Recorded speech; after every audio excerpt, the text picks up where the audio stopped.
విజయవాడ ఇంద్రకీలాద్రిపై ఈ నెల 11వ తేదీన ప్రారంభమైన భవానీ దీక్షల విరమణలు ఇవాల్టితో శాస్త్రోక్తంగా ముగిశాయి.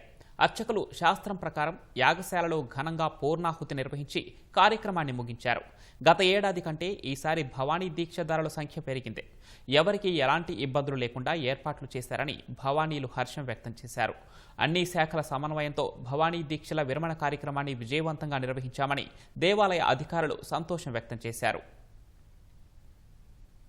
విశాఖపట్నం నుండి వైజాగ్ నుండి వచ్చామండి. దర్శనం సూపర్ జరిగింది, బాగానే జరిగింది.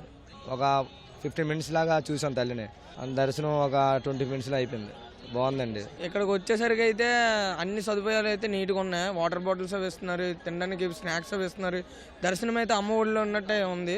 దర్శనం అయితే చాలా నచ్చింది. వాటర్ బాటిల్స్ అవని, ముసలోళ్ళకి టీలు అవని, కాఫీలు అవని అన్ని బాగా సూపర్గా పెట్టారు. ఈసారి అయితే లాస్ట్ టైం కంటే ఈసారి చాలా బాగా అనిపించింది. మేము కనువిన్నట్టుగా ఈ సంవత్సరం బాగా చేశారు, ఏర్పాట్లు బాగా చేశారు, బాగా జరిగింది.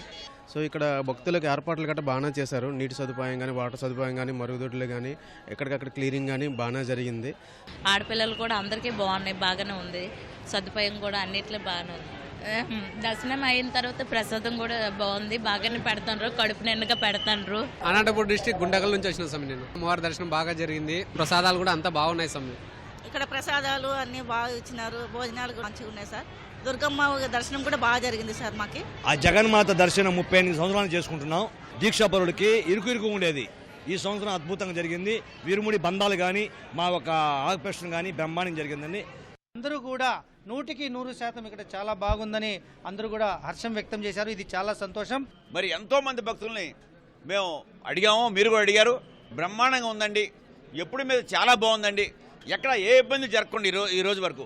ఇవాళ మరి అఫీషియల్గా మరి కార్యక్రమం చెప్పి మనం ఎండింగ్ అనుకుంటాము. కానీ ఈరోజు రేపు ఎల్లుండి కూడా భవానీలు వస్తారు.